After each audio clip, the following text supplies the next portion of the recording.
السلام عليكم ومرحبا بكم. غادي نوجد لكم طاجين البسباس اللي غادي نشارككم معايا في العشاء تاع اليوم المتواضع.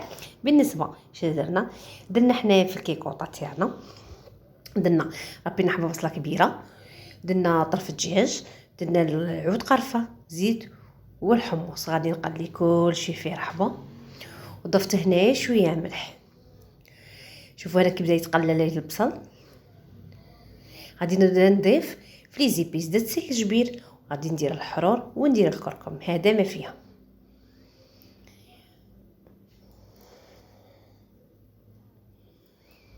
انا باغيتها تجيني صفراء. هنا كي قليت هنا غادي تشوف حتى الريحه ولا اروع.